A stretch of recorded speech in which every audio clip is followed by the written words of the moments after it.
Madalas bang humapdi ang iyong mata? Sabayan ng pagsakit ng ulo?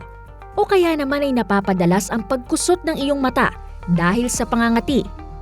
Alam mo bang ilan lamang ito sa napakaraming senyales na maaaring hindi healthy ang iyong mata?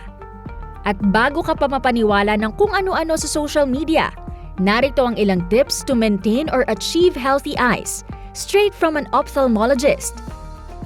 Sundin po natin ang 20-20-20 rule.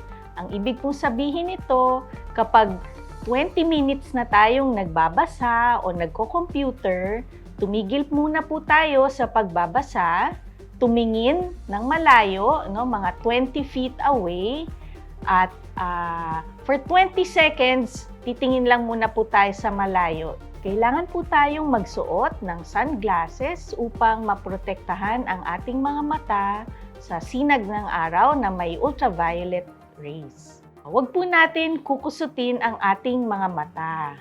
Kadalasan po ang ating mga kamay ay maraming mikrobyo na nakatago, mga dumi, at ito po ay dinadala natin sa ating mga mata kung tayo ay magkukusot ng ating mata. Kailangan nating matulog ng sapat na oras upang mapahinga ang ating mga mata. Araw-araw nililinis natin ang ating mga salamin o kaya po ay yung ating contact lens, para sigurado pong hindi magkaroon ng infeksyon ng ating mga mata. Iwasan po natin ang paninigarilyo dahil ang paninigarilyo po ay isa sa mga dahilan kung bakit nagkakaroon po ng macular degeneration at katarata. Kumain ng masustansyang mga pagkain tulad ng gulay at yung mga pagkain na sagana po sa vitamin A para sa ating mga mata.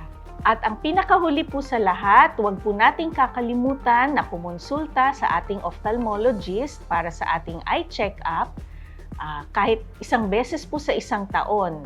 At least once a year, check po yung grado ng ating mga mata. Ngunit pagdating po ng edad 40 o pataas, pwedeng maging mas madalas po ang check-up, lalo na po kung meron tayong mga family history ng iba-ibang sakit na nakakabulag tulad po ng glaucoma. Sa panahon ngayon na halos tutok na ang lahat sa paggamit ng gadgets, mahalagang maging mas maingat at responsable sa pangangalaga ng ating mga mata. Tandaan, iisa lang ang pares ng ating mata, kaya dapat itong alagaan at pahalagahan. Because tomorrow might be a beautiful scene that you'll simply have to leave to your imagination due to the loss of your vision.